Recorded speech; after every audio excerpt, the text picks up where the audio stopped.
In next 5 minutes, I will complete it. Thank you. Okay, sir. Roll, sir. Yes, sir. Kangana ने जो कुछ बोला है वो उसकी पर्सनल ओपिनियंस है, उसके साथ मेरा कोई ताल्लुक़ नहीं है।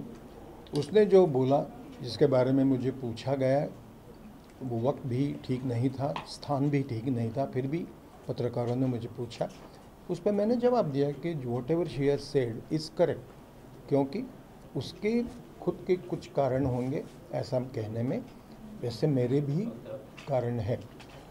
कंगना की मेरी कोई पहचान नहीं है, लेकिन मेरी पहचान मेरे पॉलिटिकल स्टडी से है। मुझ जैसे आदमी को वाकई ऐसा लगा कि जिसे रियल फ्रीडम बोलते हैं वो 18 मई 2014 को मिला। दिस इज़ माय ओपिनियन, मानना न मानना ये आपकी मर्ज़ी है। मेरा देश आज पूरे वर्ल्ड के सेट पे आज एक वेरी स्ट्रांग नेशन करके खड़ा हो रहा है, इसमें मुझे बहुत गुरूर है, बहुत आनंद है। ये मेरा मत है, ये किसी पे मुझे लादना नहीं है, थोपना नहीं है। This is my personal opinion, this is my answer. I don't want to say anything about more about this point.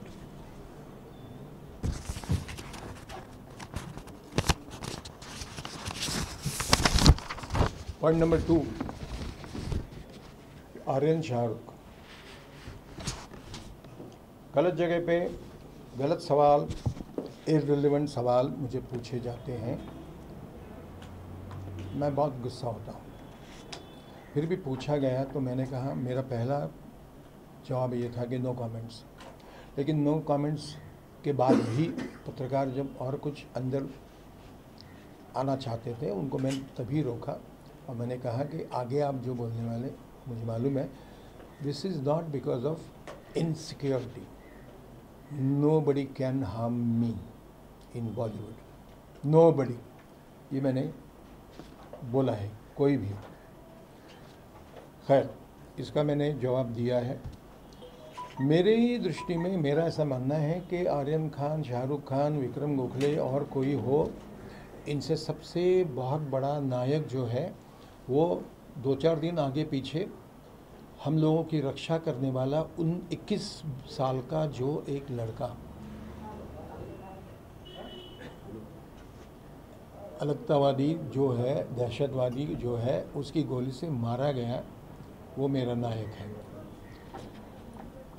इसी तरह के और बहुत मुद्दे हैं जो हमारे देश के लिए बहुत इम्पोर्टेंट है, तो उस पर मैंने बोल दिया है कि to me that boy who got killed is more important. Point number 3, मैंने ये कहा था कि ये जो हमारा मुल्क है, हमारा देश है, वो सफरनी रहेगा, भगवा रहेगा। जिसे धर्मनिरपेक्षता कहते हैं या हिंदी में सेकुलरिज्म कहते हैं, उस पे, वो लफ्ज़ों पे मेरा विश्वास है।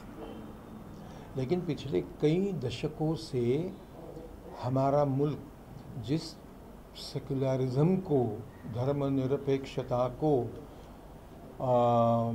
हम संभाल रहे हैं, ऐसा दिखा रहा है। It is nothing but pseudo secularism. I don't believe in such pseudo secularism.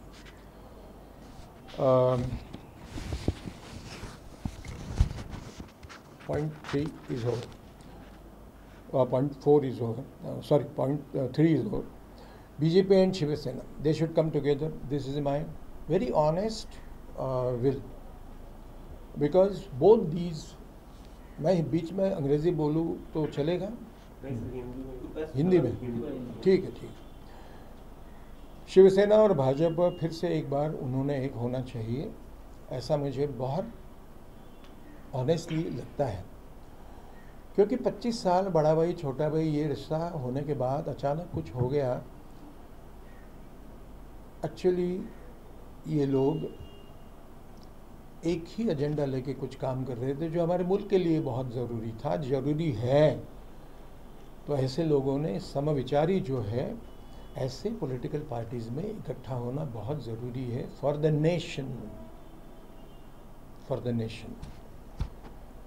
तो दोनों पॉलिटिकल पार्टीज़ को जनता ने मतदान किया, लेकिन उनका भ्रम निराश हुआ, दे वर डिसीव्ड, विश्वासघात हुआ उनका। ये दोनों पक्षों ने अंदर क्या चला पीछे, पर्दे के पीछे मुझे मालूम नहीं है, लेकिन now they are not together. अब 25 साल की दोस्ती तोड़ी गई, किसने तोड़ी, कौन जिम्मेदार, आई डोंट नो, लेकिन वो दोनों ने इकट्ठा होना चाहिए, ये मेरा बहुत ऑनेस्टली मेरा कहना है। Because they will work, perhaps both these parties will perhaps work for the betterment of the nation. ऐसा है कि पॉलिटिक्स में जो लोग समविचारी होते हैं उनको इकट्ठा वो कैसे ना आए, इसलिए बाकी लोग जो जमा होते हैं जिनका आपस में ज़िंदगी में कभी रिश्ता नहीं है, एजेंडा सरीखा नहीं है, वो अचानक इकट्ठा हो जाते हैं। ऐसे लोगों पे मैं भरोसा रखता नहीं हूँ। तो I don't think I should make more comments about this. I feel that मुझे ऐसा पॉलिटिकल पार्टीज चाहिए इन पावर कि जो मेरे देश के लिए काम करे, दैट्स ऑल।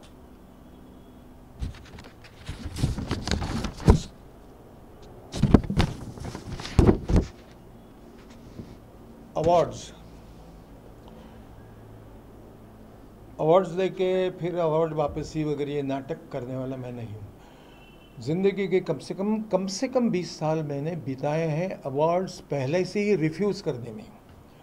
जिस अवार्ड्स को या जिन अवार्ड्स को लेके लोग बहुत खुशी से नाचते हैं, ऐसे अवार्ड्स को रिफ्यूज़ करने वाले 2 एक्टर हैं हिंदुस्तान में, एक मैं और एक बॉलीवुड का एक हिंदी फिल्मों के एक्टर हैं, दैट्स ऑल।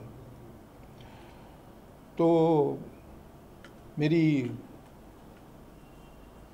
एक्टिंग की एबिलिटी क्या है, डायरेक्शन की एबिलिटी क्या है, ये अवार्ड्स पे नहीं होता है। अवार्ड्स की कोई गिनती नहीं। दूसरा बंगला लेना पड़ेगा मुझे अवार्ड्स रखने के लिए, इतने अवार्ड्स अभी मिल गए हैं। ओवर अवार्ड्स के सिलसिले में एक याद मुझे आई बात, वो आपको बताना चाहता हूँ और गुरूर से कहता हूँ कि मेरे वालिद साहब चंद्रकांत गोखले, जो अब अभी हमारे यहाँ नहीं है, रहे नहीं हमें, उनका एक सत्कार था पूना में। हज़ारों लोग खड़े थे, सामने बैठे थे। तो जो इंटरव्यूअर था उसने पूछा कि गोखले साहब, कभी न कभी हर एक को जाना होता है, आप जब जाएंगे तो वापस अगर आपको पुनर्जन्म मिला तो आप क्या आपको कौन सा जन्म चाहिए? तो मेरे वालिद साहब का ये जवाब था कि नहीं, मुझे मुक्ति चाहिए, लेकिन अगर मुझे जन्म मिला तो फिर मनुष्य का मिलेगा तो अच्छा होगा, और वो भी एक्टर का। लेकिन मेरी एक शर्त रहेगी कि मेरा जन्म मेरा बड़ा बेटा विक्रम गोखले इसके घर में होना चाहिए, वो मेरा बाप होना चाहिए, इतना मेरा वो अच्छा बेटा है। इससे बहुत बड़ा कोई भी पुरस्कार मेरे लिए मायने नहीं रखता है। This is what all I want to say. मैंने पत्रकारों पे कोई गुस्सा नहीं किया, कोई सहानुभूति व्यक्त नहीं करना चाहता हूँ। आप जो करना चाहते हैं आप ज़रूर कीजिए, वो आपका पेशा है, धंधा है, जैसा मेरा पेशा है वो करता रहता हूँ, आप भी करते रहिए। लेकिन ज़रूरी चीज़ें दिखानी चाहिए, वो जब आप दिखाते नहीं हैं तो मुझ जैसा आदमी खामखा एक टारगेट बन जाता है क्रिटिसाइज़ करने वालों के लिए। इतना ही मेरा कहना है कि जो क्रिटिक्स है उनके खिलाफ़ मेरी कोई तकरार नहीं है, पत्रकारों के खिलाफ़ भी मेरी कोई तकरार नहीं। मेरी अपनी वजह है तकरार क्यों नहीं है। मैं कोई किसी पर मेरा गुस्सा नहीं है, बड़ा शांति से मैं आपसे बात कर रहा हूँ। मुझे किसी भी झूठ चीज़ की, झूठ बात का मुझे गुस्सा आता है। तो जितना हो सके उतना सच्चाई की तरफ हम सारे लोग अगर आगे बढ़ते रहेंगे कि सच क्या, सच जानने की कोशिश हम करें, तो शायद पूरे समाज के लिए अच्छा होगा। ये मेरी धारणा है, ये मेरा अपना मानना है। Thank you very much, thank you very much. Thank you sir. क्या भाई क्वेश्चन ले रहे हो? कशिश तू कैसी है आप? वो भाई क्वेश्चन ठीक है। And you? बढ़िया सर, आपके सर। बस अभी जो घर आए थे वो घर अभी बहुत ताज़ा हो गया है। रिनोवेशन। इसका घर है अभी वो। अच्छा हाँ बराबर उसके घर पे गए थे हम लोग।